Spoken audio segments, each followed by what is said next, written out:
Hello everyone. आज इस video में हम पढ़ेंगे सोर्सेज ऑफ इंडियन हिस्ट्री के बारे में। देखो, हिस्ट्री कोई पोयम या कोई रिटन चीज़ तो है नहीं कि जिसको मतलब कोई रिटन चीज़ हो और हमने उसको पढ़ लिया और समझ लिया। हिस्ट्री जो है वो हमारा इतिहास है जो हमें सोर्सेज से मतलब पहले के टाइम में क्या हुआ था, कैसे ह्यूमन सिविलाइजेशन आया, कैसे क्या क्या हुआ, ये सब हमारी हिस्ट्री है। ठीक है, तो वो हमें पता चलता है किससे? वो हमें पता चलता है सोर्सेस से, एविडेंस से। ठीक है, जो चीज़ें प्रेजेंट हैं उनसे, कि हमारे इतिहास में क्या क्या हुआ था, पास्ट में क्या क्या हुआ था। ठीक है, अब स्टार्ट करते हैं।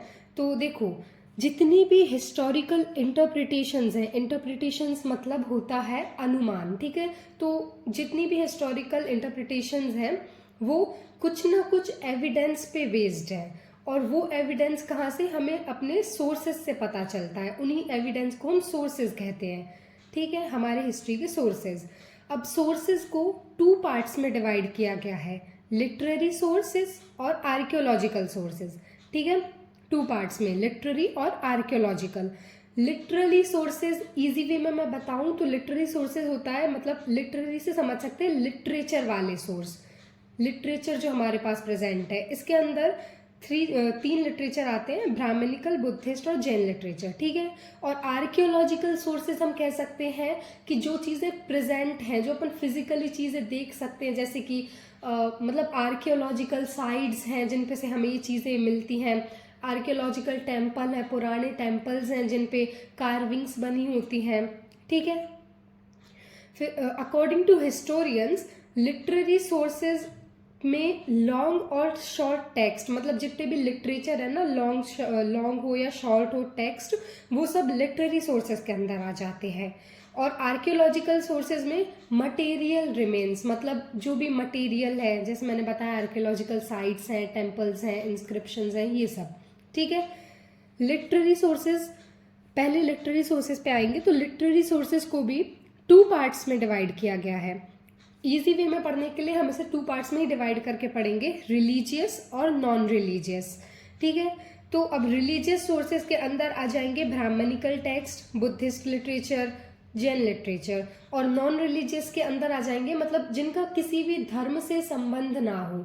ठीक है, वो नॉन रिलीजियस के अंदर आ जाएंगे। और इन्हीं के अंदर आ जाएंगे फॉरेन अकाउंट्स, मतलब जो फॉरेनर्स जो आए थे इंडिया में, उन्होंने भी अपने अकाउंट्स लिखे थे, वो छोड़ के गए थे, तो वो अकाउंट्स भी सारे हमारे नॉन रिलीजियस के अंदर आ जाएंगे।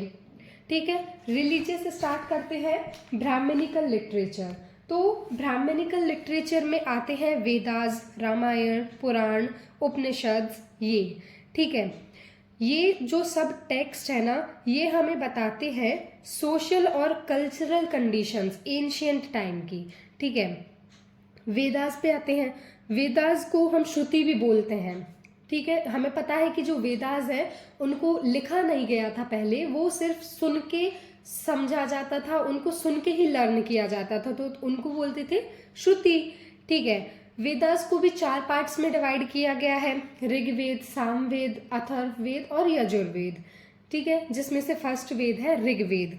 और इनमें भी अलग अलग मेंशन किए गए, जैसे ऋग्वेद में मंत्र और हिम्स मेंशन है, यजुर्वेद में लॉज और हवन के यज्ञ हवन के बारे में मेंशन है।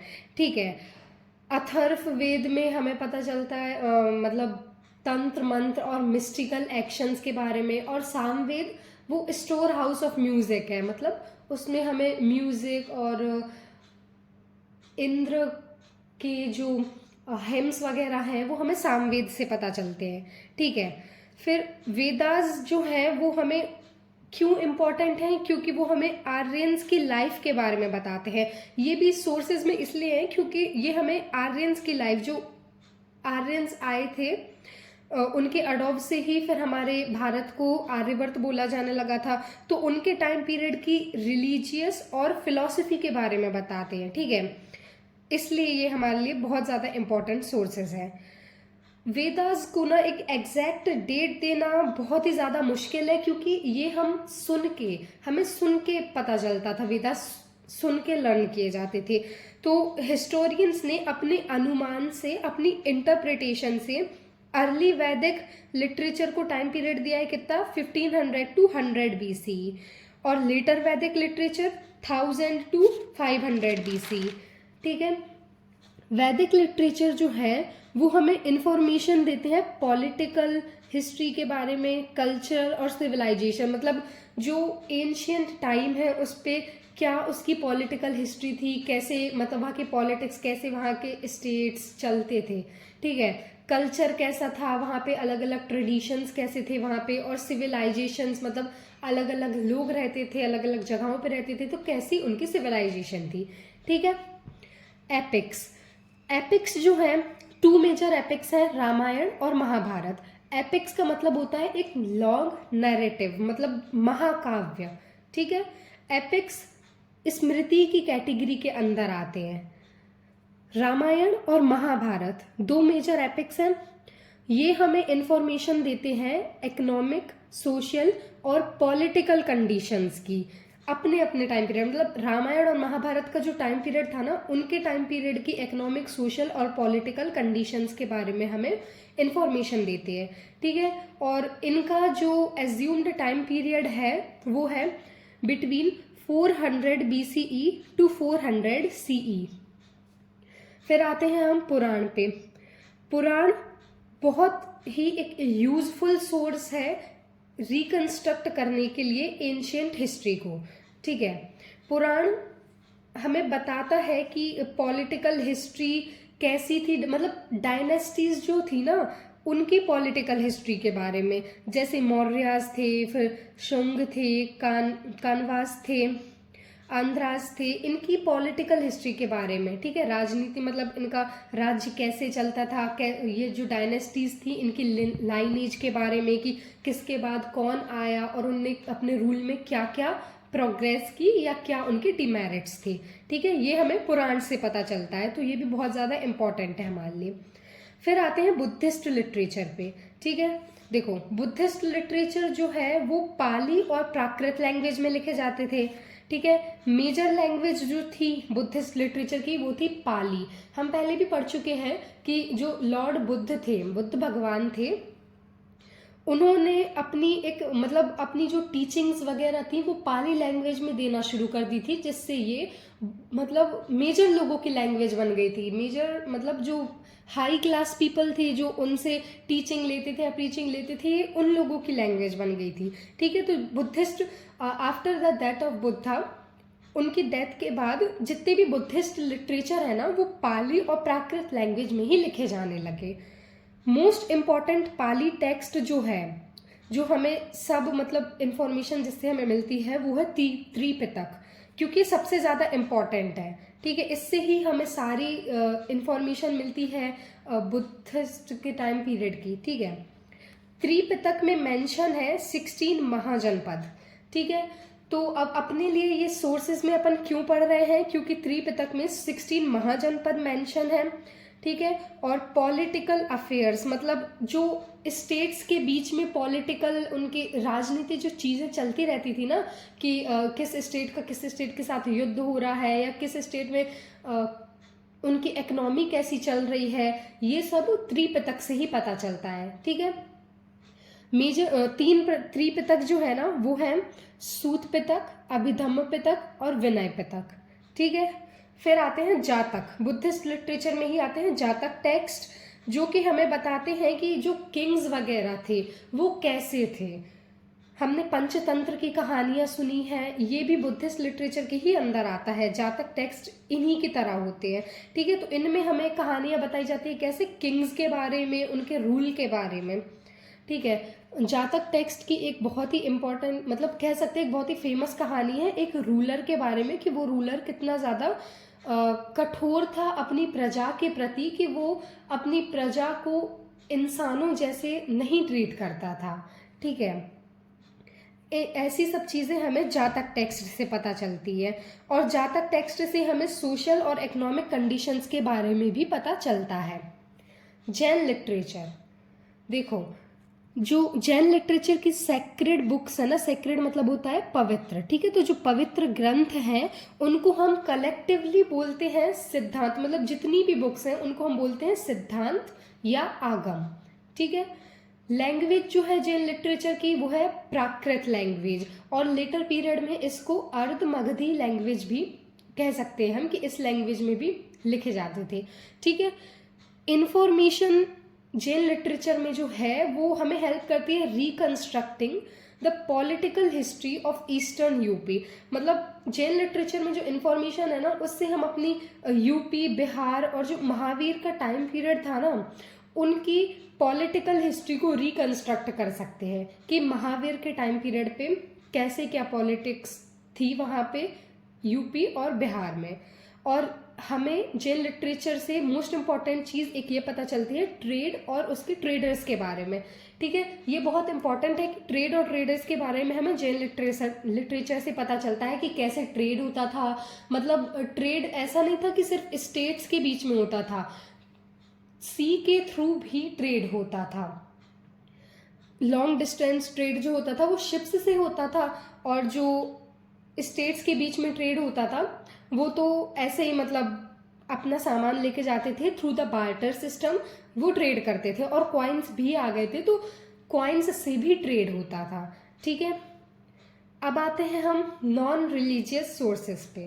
ठीक है, तो नॉन रिलीजियस सोर्सेस क्या है? नॉन रिलीजियस मतलब जिनका किसी एक धर्म से वो नहीं है, एक किसी एक धर्म पे बेस्ड सोर्सेज नहीं है। ये अलग अलग बुक्स हैं, ठीक है, जो लोगों ने लिखी है। धर्मसूत्र और धर्मशास्त्र, देखो ये इसमें इसलिए आता है, धर्मसूत्र और धर्मशास्त्र इसमें इसलिए आता है क्योंकि ये किसी एक धर्म से रिलेटेड नहीं है। इसमें जो वर्ण सिस्टम है ना, 4 वर्ण, उन सभी के बारे में इंफॉर्मेशन दी गई है, इसलिए ये किसी एक धर्म से रिलेटेड नहीं है, इसलिए ये नॉन रिलीजियस सोर्सेज में आता है। ठीक है। फिर आता है अर्थशास्त्र, बुद्ध चरित्र, अभिजन, शकुंतलम, हर्ष चरित्र, मुद्रा राक्षस, संगम लिटरेचर और अष्टाध्यायी। देखो धर्मसूत्र और धर्मशास्त्र जो है ना, ये ब्राह्मणिकल लिटरेचर नहीं लिखा है, मतलब ब्राह्मण्स ने ही लिखा है। और इसमें हमें क्या पता चलता है? वर्ण सिस्टम के बारे में, ठीक है, कैसे उस टाइम के पॉलिटिकल सिस्टम के बारे में। फिर वर्ण सिस्टम डिवाइड हुआ था, तो वर्ण सिस्टम में चारों वर्णों को उनकी अलग अलग रिस्पॉन्सिबिलिटीज दी गई थी, ये भी हमें धर्मसूत्र और धर्मशास्त्र से। और अलग अलग वर्ण और अलग अलग कास्ट के लिए रूल्स, रेगुलेशन और नॉर्म्स, ये भी धर्मसूत्र और धर्मशास्त्र में ही मेंशन है। अर्थशास्त्र, अर्थशास्त्र लिखी है बुक कौटिल्य या चाणक्य ने। ठीक है, बहुत इंपॉर्टेंट बुक है, हम सभी जानते हैं, क्योंकि इसमें पॉलिटिकल और सोशल हिस्ट्री भी मेंशन है। ठीक है, इकोनॉमिक्स के बारे में भी इसमें थोड़ा सा लिखा गया है, और कौटिल्य ने बहुत अच्छे से उनके टाइम पीरियड की पॉलिटिकल और सोशल हिस्ट्री को बताया है। ठीक है। बुद्ध चरित्र जो है वो लिखी थी अश्वघोष ने।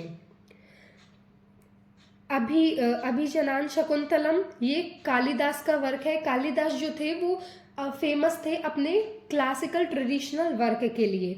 ठीक है, तो ये भी इनका बहुत फेमस वर्क है, जिसमें ये एक तरीके से हम कह सकते हैं कि जो ड्रामाज या प्लेज होते थे ना पहले के टाइम पे, वो है ये एक, जिससे हमें पता चलता है, जैसे कि अभी है, अभी हम रामलीला देखते हैं, प्ले देखते हैं ऐसे कोई भी। ठीक है, तो वैसे ही ये एक प्ले है। ठीक है। फिर आता है हर्ष चरित्र। हर्ष चरित्र हमें हर्षवर्धन के टाइम पीरियड के बारे में बताता है। मुद्रा राक्षस विशाखा दत्त ने लिखी है, और ये बहुत इंपॉर्टेंट बुक है, कभी भी आ सकता है एमसीक्यूज में कि मुद्रा राक्षस किसने लिखी है, या फिर विशाखा दत्त का एक फेमस वर्क बताइए, वो है मुद्रा राक्षस। ठीक है। संगम लिटरेचर, संगम लिटरेचर साउथ इंडियन लिटरेचर है, बहुत ही ज़्यादा इम्पॉर्टेंट है, क्योंकि ये हमें केरला और तमिलनाडु के रीजन के बारे में सब कुछ बताता है। फिर चाहे वो पॉलिटिकल हो, सोशल हो, इकोनॉमिक हो, कल्चरल हो, इसमें सब कुछ मेंशन है तमिलनाडु एंड केरला रीजन के बारे में। ठीक है। अष्टाध्यायी, ये बुक लिखी है पाणिनि ने। इसमें जनपद और प्री मौर्यन स्टेट्स, मतलब जो मौर्य के टाइम के पहले के स्टेट्स थे ना, मौर्यन टाइम के पहले के स्टेट, उनके बारे में बताया गया है। फिर फॉरेन लिटरेचर पे आते हैं। ठीक है, फॉरेन लिटरेचर बेसिकली देखो इंडिया में ना 3 टाइप के फॉरेन लोग आते थे। एक तो आते थे ग्रीक, फिर आते थे रोमन, और आते थे चाइनीज। ठीक है। और ये जो अपने पीछे अकाउंट्स छोड़ जाते थे अपने, मतलब आज की सिचुएशन से हम कंपेयर करके कह सकते हैं कि जैसे हम कहीं भी जाते हैं तो हम किसी किसी को हैबिट होती है डायरी लिखने की, या फिर कोई कोई फ़ोटो लेता है, ब्लॉगिंग करते हैं, ठीक है। तो हमारा ये जो हम आज से 10-15 साल बाद, हम कहते हैं 20-25 साल बाद देखेंगे, तो जो लोग उसे 20-25 साल बाद देखेंगे उनके लिए तो ये पुराना ही होगा, और तब तक तो कितना डेवलपमेंट हो चुका होगा। तो हमें आज से पुरानी चीज़ों के बारे में इन्हीं चीज़ों से पता चलेगा। तो ऐसे ही जो फॉरेन लोग आए थे ना, फॉरेन से, उन्होंने भी अपने अकाउंट्स लिखे, उन्होंने भी अपनी बुक्स लिखी, और फिर उनके जो अकाउंट्स यहाँ पे छूट गए, उनसे भी हमें हमारी हिस्ट्री के बारे में पता चलता है। ये भी एक बहुत ही मेजर सोर्स है, ठीक है।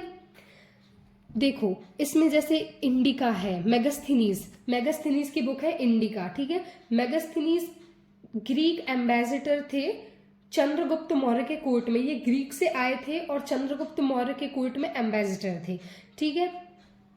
इनकी जो इंडिका बुक है ये हमें बहुत ही ज़्यादा डिटेल्ड या डिस्क्रिप्टिव, ठीक है, बहुत ही विस्तारवत हमें अकाउंट देती है चंद्रगुप्त मौर्य के टाइम पीरियड के एडमिनिस्ट्रेशन का, सोसाइटी, इकोनॉमिक एक्टिविटीज़, मतलब मौर्यस के टाइम पीरियड पे जो सोसाइटीज़ में रिचुअल्स या नॉर्म्स चलती थी, वो उनकी इकोनॉमिक एक्टिविटीज़ कैसे चलती थी, ट्रेड वगैरह, वो सब हमें इंडिका बुक से पता चलता है, ठीक है। फिर चाइनीज़ ट्रैवलर हैं जैसे कि फाइयांग है, उन्होंने हमें चंद्रगुप्त सेकंड के टाइम पीरियड के बारे में बताया है, ठीक है। उस टाइम में कैसे सोशल, रिलीजियस और इकोनॉमिक कंडीशंस के बारे में बताया है। ये भी इम्पॉर्टेंट सोर्स है फॉरेन अकाउंट्स, ठीक है। देखो मेन सब में एक ही चीज़ है, हमें सारे सोर्सेस से एक ही चीज़ पता चलती है। क्या पता चलता है? सोशल, रिलीजियस, इकोनॉमिक और पॉलिटिकल कंडीशंस कैसी थी। बस हमें सोर्सेज याद रखने हैं कि क्या क्या हमने पढ़ा और कौन कौन से वो सोर्सेज हैं